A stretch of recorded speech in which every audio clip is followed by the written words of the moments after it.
Salut Maude. Salut Marc. Maude Lelièvre, tu es la présidente du comité français de l'UICN. Alors l'UICN, c'est l'Union internationale pour la conservation de la nature. C'est cette OIG, cette organisation intergouvernementale qui s'occupe de préserver la biodiversité sur la planète, en lien avec l'ONU, en lien avec des tas d'autres organisations intergouvernementales, inter-États, qui défend la nature, le vivant, mais pas que. On va voir aussi qu'elle cherche des chemins à mi-chemin entre les intérêts humains et le vivant. Hein. C'est pas juste les papillons et les petites fleurs, l'UICN. Et là, tu as eu la gentillesse de passer par la case Baleine sous gravillon. En fait, on est fin octobre 2025 et tu reviens de ce fameux congrès quadriannuel de l'UICN qui fixe les grands objectifs, qui répond à plein de questions. Enfin, en gros, tous les 4 ans, tous ces experts de l'UICN se réunissent avec des scientifiques, avec des experts, avec des représentants de l'État, etc., etc. Cette année, c'était à Abu Dhabi, aux Émirats. Et là, tu reviens d'Abu Dhabi. Et la première chose que je voudrais faire, Maude, c'est que je dois te remercier. Tu m'as ramené un sac de dates. Eh oui, c'était une petite pensée de retour d'Abu Dhabi. Ça fait partie des choses qui se produisent de façon un peu traditionnelle aux Émirats.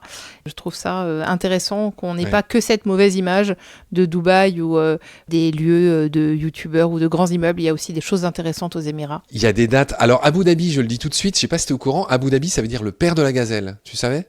Oui, on en a entendu parler là-bas. Donc la question, c'est pourquoi tu m'as pas ramené une tête empaillée de gazelle ? C'est une bonne idée, je le note pour la prochaine émission. Ok Maud, mon but avec toi dans cette série de Baleine sous gravillon, c'est d'expliquer en gros c'est quoi l'UICN, à quoi ça sert. Tous ceux qui bossent de près ou de loin avec les animaux, avec les plantes, avec le vivant, etc., connaissent l'importance de l'UICN, ne serait-ce que ils ont au moins entendu parler de la fameuse liste rouge, qui est une liste qui se complète chaque année et qui liste toutes ces espèces qui sont menacées d'extinction, et pas que. Donc voilà, l'UICN, c'est un gros, je sais pas comment dire, c'est une grosse usine à gaz.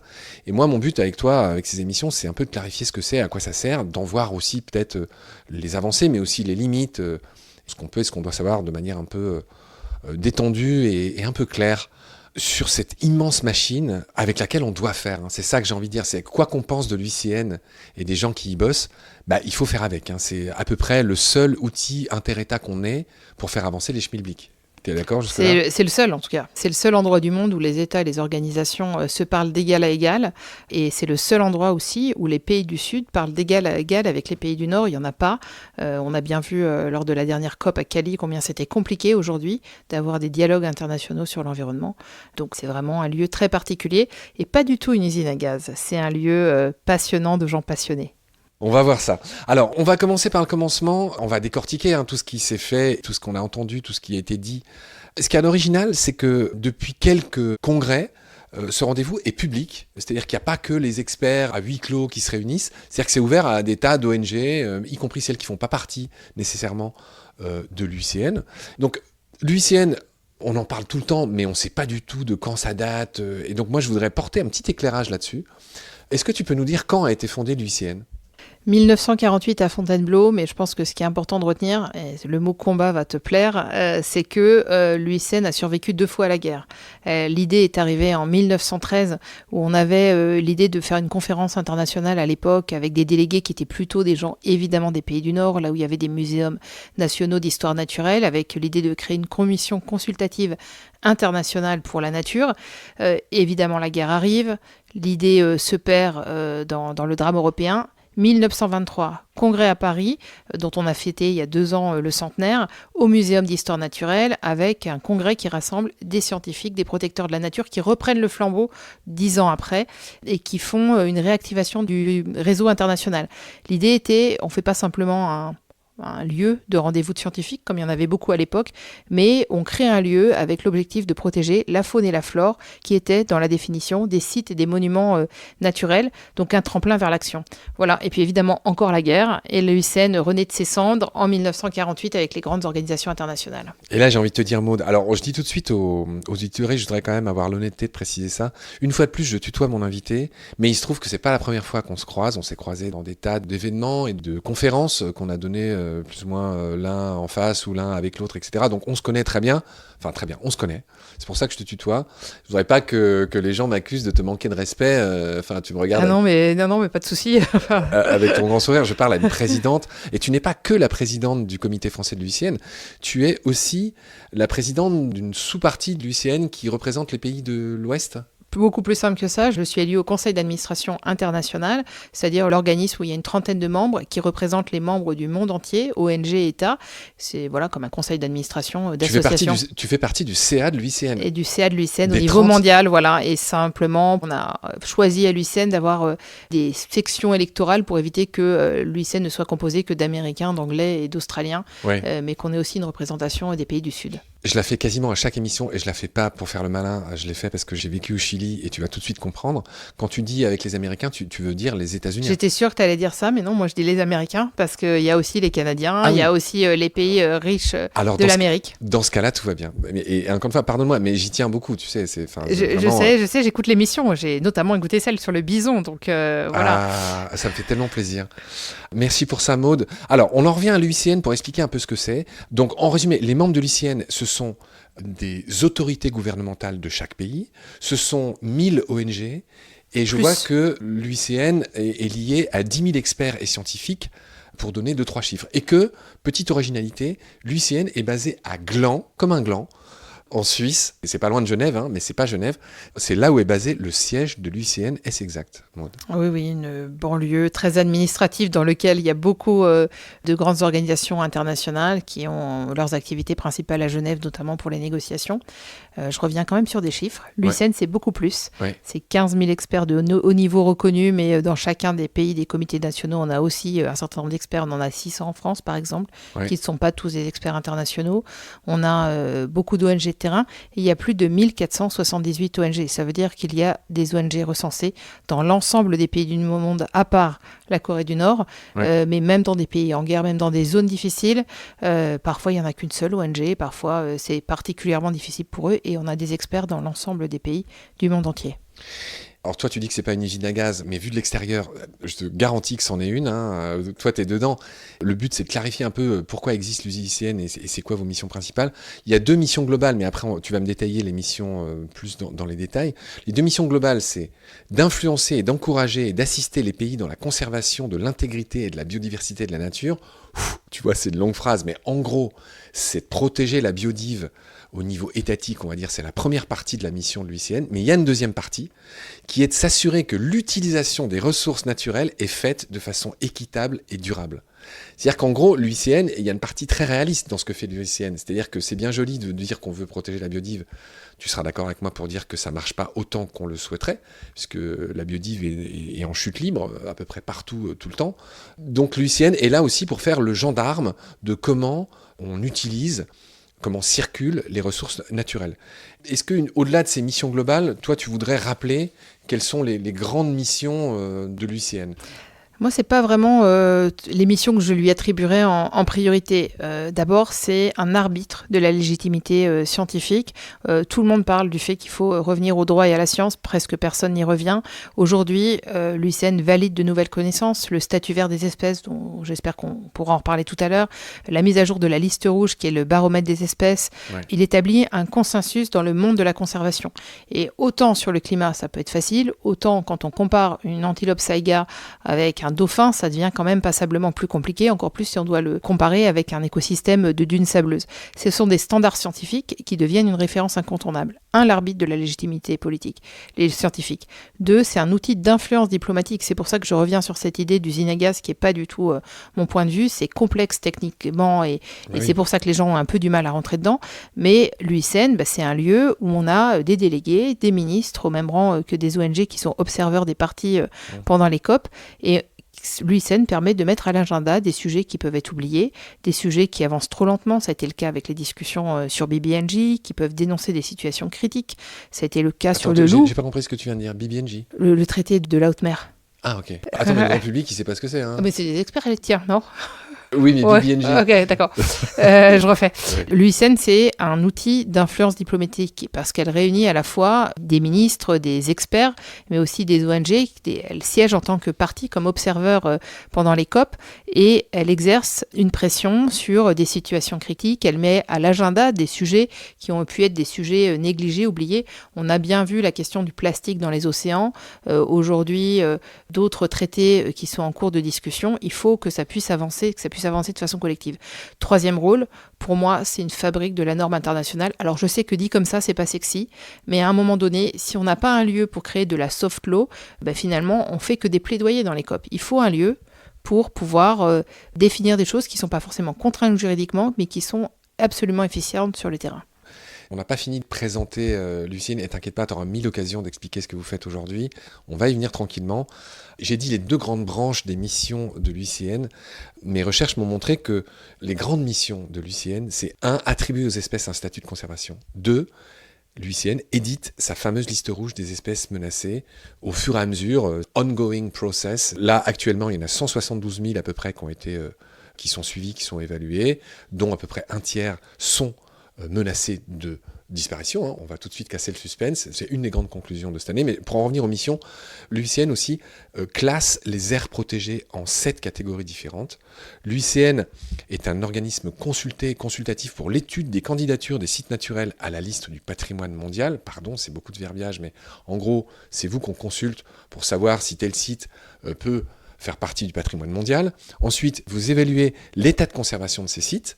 Donc il y a un vrai rôle de check de ce qui s'y passe. Il y a un rôle consultatif auprès de grandes instances internationales comme la FAO par exemple, l'organisation internationale qui se penche sur les questions d'agriculture et d'alimentation. Et enfin, pour rester aux grandes missions globales, l'UICN est un membre observateur à l'ONU, rien de moins. Donc quand je disais que c'était un peu le gendarme de ce qui est fait et de ce qui n'est pas fait en matière de biodive, est-ce que j'ai oublié de grandes missions ? Juste vraiment les très grandes missions. C'est un acteur de terrain. On a 40 bureaux régionaux dans le monde, notamment dans des zones de danger critique pour la biodiversité, avec l'accompagnement des ONG de terrain. C'est vraiment pas un endroit où on fait du plaidoyer, c'est un endroit où on agit. Ok. Alors maintenant, je voudrais revenir très rapidement sur les grandes dates de cette OIG dont on parle jamais. À chaque fois, on cite la liste rouge de l'UICN. C'est juste un acronyme. Là, l'ambition, si tu veux, de cette série avec toi, c'est juste qu'on connaisse un tout petit peu mieux l'UICN. Alors, tu as rappelé tout à l'heure qu'elle a survécu à 2 guerres. Ce qui s'est passé, moi, la première grande date que j'ai, c'est 1946. Un certain Joseph Needham, qui était le directeur de la toute nouvelle division scientifique de l'UNESCO, il exprime le souhait qu'il existe une organisation internationale de grande ampleur dédiée à la protection de la nature. Et ça aboutit à la fondation de l'UICN en 1948, avec plein de bonne volonté. Au départ, il y avait juste 18 gouvernements, 7 organisations internationales de protection de la nature et une centaine d'institutions diverses, etc.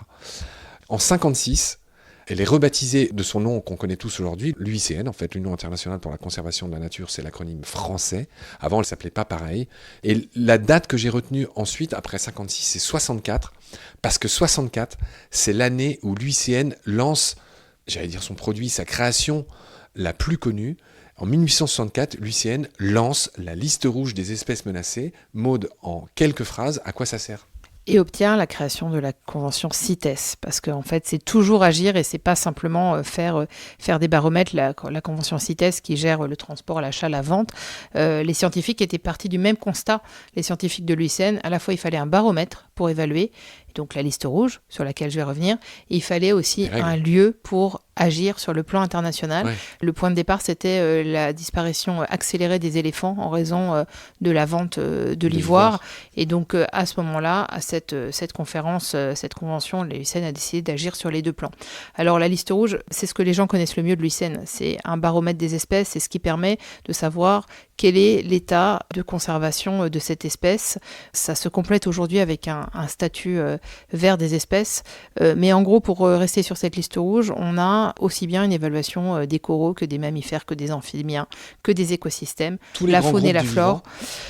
Pas tous, parce qu'on a simplement une partie marginale d'évaluation aujourd'hui, et ça permet surtout de rapprocher ces indicateurs des facteurs principaux de disparition de la biodiversité, d'affecter des causes, de pouvoir en fait avoir une projection et une évaluation de l'état aujourd'hui de la nature.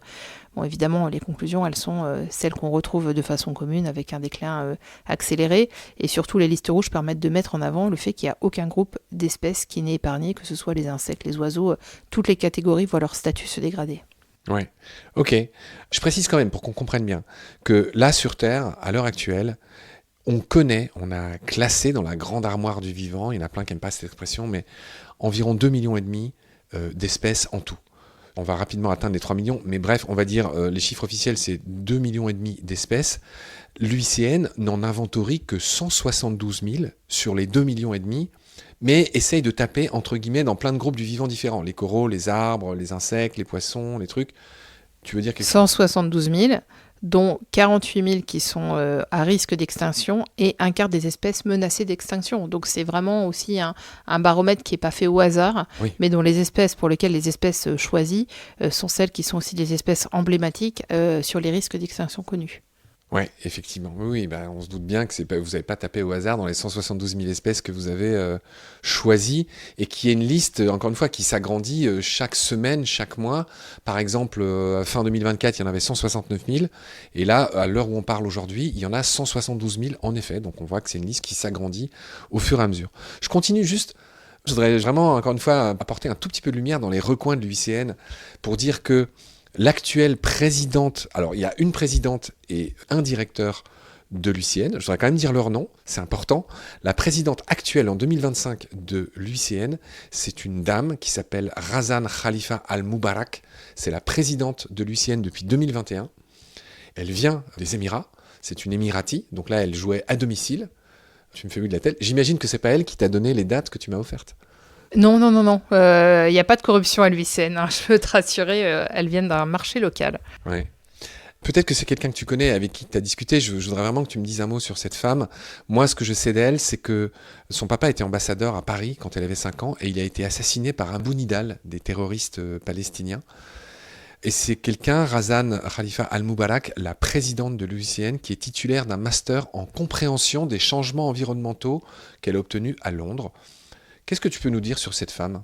Qu'elle était en train de faire son doctorat aux États-Unis quand le 11 septembre est arrivé, qu'elle est rentrée, et puis que c'est une passionnée de la nature. Elle a exercé des responsabilités très jeune à la direction de l'agence gouvernementale, puis impliquée dans différents postes aux Émirats. C'est un sujet sur lequel je voudrais revenir, parce que souvent on a une idée un peu fausse des femmes qui agissent dans un certain nombre de pays. Aux Émirats, à la différence de la France, c'est que l'ensemble des personnes qui dirigent les programmes environnementaux sont des femmes. Et donc à qui on a confié des responsabilités. Comme toi en France ? Pas vraiment, moi j'ai été élue, mais en tout cas, si on regarde aujourd'hui les agences françaises, on peut dire que sur la plupart des agences françaises, on a plutôt des hommes. L'environnement technique est souvent confié à des hommes, et de façon générale, on n'a pas une proportion à une égalité, ce qui n'est pas vrai dans un certain nombre de pays du Sud que moi je fréquente à l'international. Ouais. Il y a une large place qui est faite aux femmes à l'UICN, et c'est très bien. Et il y a aussi une large place qui est faite aux pays émergents. Et il me semble même qu'il est quelque part écrit dans vos statuts que 70% des employés de l'UICN doivent provenir de ces pays pauvres et émergents. Et voilà, donc je précise juste ça au passage, cet accent qui est mis, que je salue. Alors, la présidente, on a vu que c'était cette Émirati. J'ai vu qu'il n'y avait eu qu'un seul président français, c'était de 63 à 66, le monsieur s'appelait François Bourlière. Ça remonte un petit peu, oui. Ça remonte un petit peu. Là, j'ai vraiment vu que tous les derniers présidents, c'est des gens de pays, encore une fois, émergents, d'Asie, d'Afrique, etc.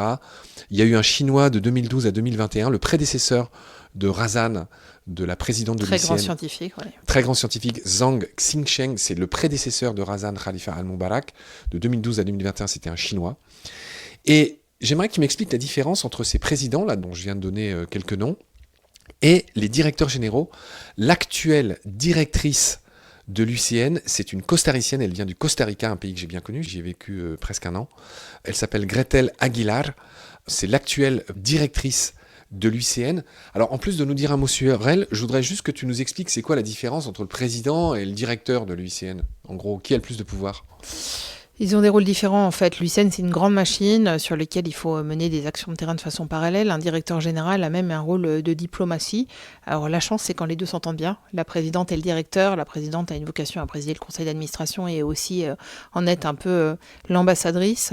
Les rôles sont d'ailleurs très bien écrits dans les statuts de l'UICN, mais c'est assez complémentaire. Mais... C'est pas un premier ministre et un président, c'est vraiment deux rôles. Il y a la directrice générale, mais vraiment en œuvre les programmes, parce qu'évidemment, ça suffit pas de se voir au conseil d'administration tous les 4 mois, avec des réunions intermédiaires, avec des représentants du monde entier, et quand même un petit souci quand même de bilan carbone, on évite de se rencontrer tous les mois à Genève, ce serait pas très ni cohérent ni efficient. Donc on a besoin d'avoir des mises en œuvre de façon concrète, et puis 192 pays dans lesquels il y a des problèmes environnementaux. On reviendra peut-être tout à l'heure sur les Seychelles, puisque c'est une des rares motions qu'on n'a pas pu adopter au Congrès mondial, mais ça veut dire qu'il faut travailler vite avec les membres, avec les États, pour faire en sorte qu'il n'y ait pas une destruction définitive, par exemple ici d'un site patrimoine de l'UNESCO. Donc en fait, on a besoin d'un coordonnateur. On pourrait peut-être dire que la présidente, le conseil d'administration, Razan Barak, les gens qui sont élus, c'est un peu les programmateurs, ceux qui stratégisent ce qu'on doit faire à l'UICN. Et puis la directrice générale, Gretel Aguilar, c'est la chef d'orchestre, celle qui met en musique tous nos choix stratégiques. On a besoin des deux au quotidien. Le prédécesseur de Gretel Aguilar s'appelait Bruno Oberlo, c'était un monsieur, tiens toi qui te plaignais de ne pas avoir assez de femmes, et en plus c'était un Suisse. Peut-être un point sur l'histoire de l'UICN, parce que je pense que ça joue. Quand ça a été créé en 1948, on était dans un autre monde. On avait des gens, des grands scientifiques, des pays du Nord qui se rencontraient. Et les premières décennies, il y avait eu des élections peu concurrentielles. Finalement, une sorte de tour de table au fur et à mesure que les postes devaient être transmis d'un pays à l'autre. Depuis l'ère nouvelle, depuis l'époque moderne, au moins depuis les années 80-90, on a une option concurrentielle sur l'UICN. C'est-à-dire que les gens ne sont pas simplement là pour prendre un poste comme on nommerait des gens à l'ONU ou à la FAO que tu évoquais tout à l'heure, mais ils sont en campagne électorale pour faire valoir des positions, des visions du monde qui sont différentes. Il y a une vraie bataille entre les anglo-saxons et les pays peut-être plus francophones, parce qu'on n'a pas la même vision du droit, on n'a pas la même vision des programmes, on n'a pas la même vision de la réparation.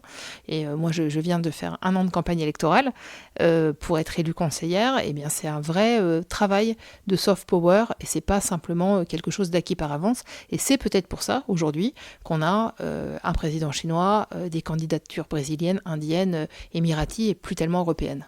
Tu me dis, et c'est normal qu'il y a des cultures qui poussent dans des sens différents au sein de l'UICN, et c'est bien normal puisque c'est une organisation internationale. Je voudrais que tu aies la gentillesse, la sympathie de nous dire en gros les différences entre les francophones, les anglophones et puis peut-être les asiatiques ou les africains, que sais-je. Juste que tu nous donnes une espèce d'image pour nous autres qui n'y sommes pas, pour qu'on comprenne en quelques phrases les grandes différences. Pour moi, la grande différence, c'est celle du droit. Parce que ce n'est pas une question de zone géographique, ça dépend à quel univers juridique on appartient. Quelle langue on parle également au sein de l'UICN. Il y a 3 langues officielles, le français, l'anglais et l'espagnol. Le groupe espagnol et le groupe francophone ont tendance à partager la même vision de droit. Contrairement au droit anglo-saxon, ce ne sont pas les mêmes principes. Par exemple, le droit anglo-saxon va travailler beaucoup plus sur la réparation et l'indemnisation. Le droit européen, plutôt français, va travailler sur le principe de précaution. Donc ça veut dire que ça induit des politiques de conservation qui sont différentes. C'est pas une question d'opposer les Africains. Les Africains francophones vont être beaucoup plus proches de nous qu'ils vont l'être, par exemple, des Canadiens.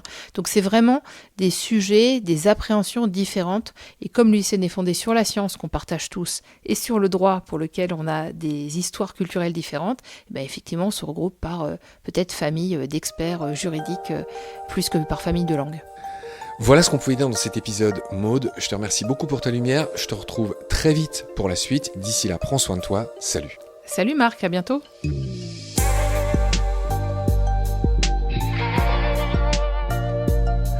C'est la fin de cet épisode. Merci de nous avoir prêté tes oreilles. Pour continuer, nous avons besoin d'un petit coup de main. Tu peux laisser des étoiles et surtout un avis sur Apple Podcast et sur Spotify.